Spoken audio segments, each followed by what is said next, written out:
Number two is, and this is just basic business, focus on the meetings before the meeting.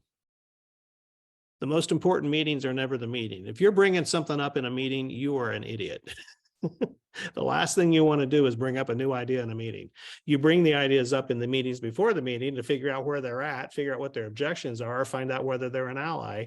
Then you go into the meetings, and if you've done it well, they bring it up. But the meetings are always the best meetings, the most important meetings, always happen before the meeting.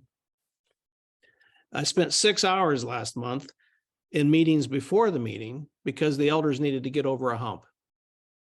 I invested 6 hours in meetings before the meeting, but then we got into the meeting and I saw the payoff. I just learned this from my dad and from some others. My first church, we had an eldership, and I never went to them and asked for a permission or sought a decision on something that I didn't already know the answer was going to be, because they had already told me. In other words, there wasn't time to actually go to the meeting until I'd had the meetings. A lot of leaders want to go into a meeting, throw an idea out there, and expect an answer right away. Well, if your board gives you that, you've got a really crappy board. You don't want that as a board. It's convenient that evening, but you're going to pay a price because they really haven't thought it through. Does that make sense? So I was hiring Spark to be my director of operations. We're not a huge thing, so we're adding a full-time equivalent salary. We're bringing a big expense in. I call my chairman of the board, who probably owns about 60 businesses.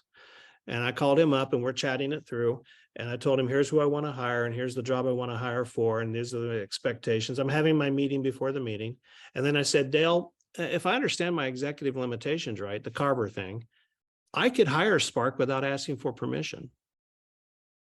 And Dale quietly got quiet for a minute and then quietly said, or I could call a board meeting and we could rewrite the executive limitations. And I said, yeah, that's why I called you.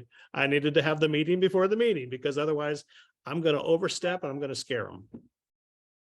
So it's those meetings before the meeting are more important than the meeting. And church planners get accustomed to not having meetings. At some point, if you're going to have a team around you that's a good team, you got to do the AM thinking for them and have a lot of meetings before the meetings, so that the meetings actually turn out well.